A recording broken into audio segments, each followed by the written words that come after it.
भारत के संविधान के अनुच्छेद 24 जोखिमपूर्ण कार्यों से संबंधित कारखानों में बालक को नियोजन को निषेध करता है। ऐसा निषेध है, यह पूर्ण निषेध है। भारतीय संविधान के अनुच्छेद 24 जोखिमपूर्ण कार्यों से संबंधित कारखानों में बालकों के नियोजन को पूर्ण निषेध करता है। इस अनुच्छेद के अनुसार 14 वर्ष से कम आयु के किसी बालक को किसी कारखाने या खान में काम करने के लिए नियोजित नहीं किया जाएगा या किसी अन्य परिसंकटमय नियोजन में नहीं लगाया जाएगा। अगला प्रश्न है, भारत के संविधान के अंतर्गत कौन सा अनुच्छेद कारखानों में बालकों के नियोजन का प्रतिषेध करता है? अनुच्छेद 24 ऐसा करता है। ऊपर प्रश्न का व्याख्या आप देख लीजिएगा।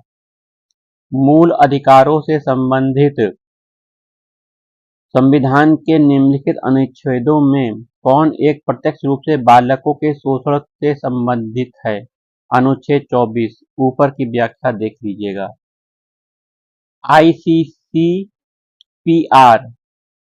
आईसीसीपीआर के अनुच्छेद द्वारा बाल अधिकार को सुरक्षित किया गया है, तो 24 द्वारा सुरक्षित किया गया है।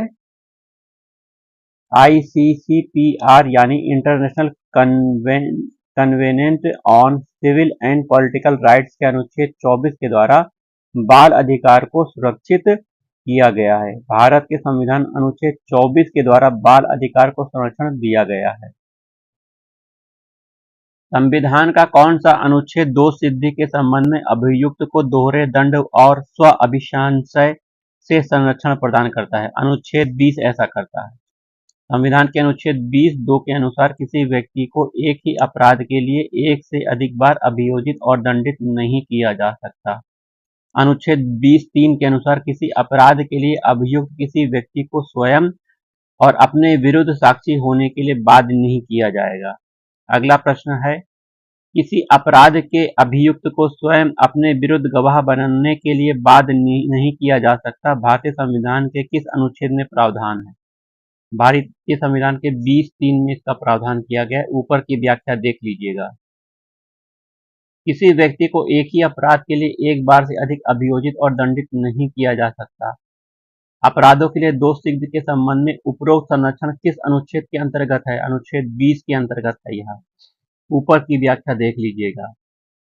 बंदी बनाए गए व्यक्ति के मौलिक अधिकारों की रक्षा किस अनुच्छेद से प्रदत्त होती है?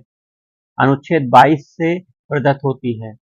संविधान के अनुच्छेद 22 में कुछ दशाओं में गिरफ्तार और निरोध से संरक्षण प्रदान किया गया है। इस अनुच्छेद के खंड 1 के अनुसार किसी व्यक्ति को जो गिरफ्तार किया गया है, ऐसी गिरफ्तारी के कारणों से यथाशीघ्र अवगत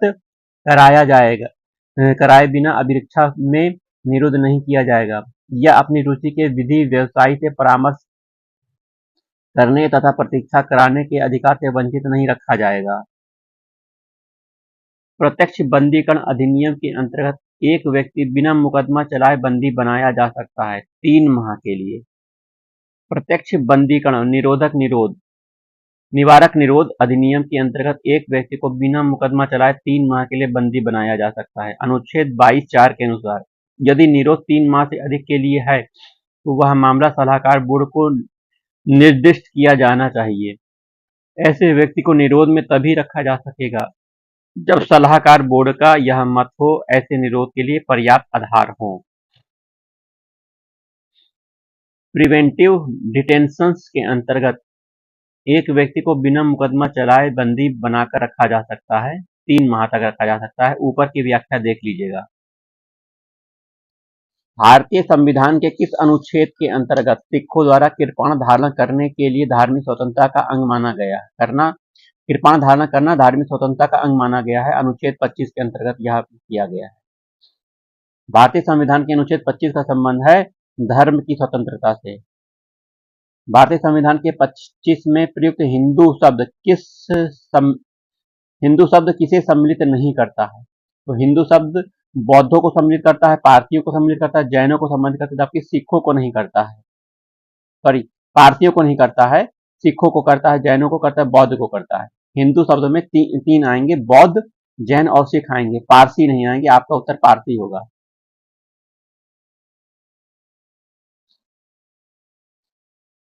संविधान के अनुच्छेद 25 के अनुसार धर्म स्वातंत्र्य का अधिकार किसके अधीन नहीं है? ये मानववाद के अधीन नहीं है। भारतीय संविधान के 25 के अनुसार लोक व्यवस्था, सदाचार और स्वास्थ्य के उपबंधों के अधीन रहते हुए सभी व्यक्ति को अंतःकरण की स्वतंत्रता और धर्म का अबाध रूप से मानने, आचरण करने, प्रचार करने का समान अधिकार होगा। इसमें मानववाद सम्मिलित नहीं है। भारतीय संविधान के अनुच्छेद 26 में धार्मिक कार्यों के प्रबंध की स्वतंत्रता पर क्या प्रतिबंध लगाया गया है? भारतीय संविधान के अनुच्छेद 26 में धार्मिक कार्यों के प्रबंध की स्वतंत्रता पर प्रतिबंध लगाया गया है। इसको हमको देखना है।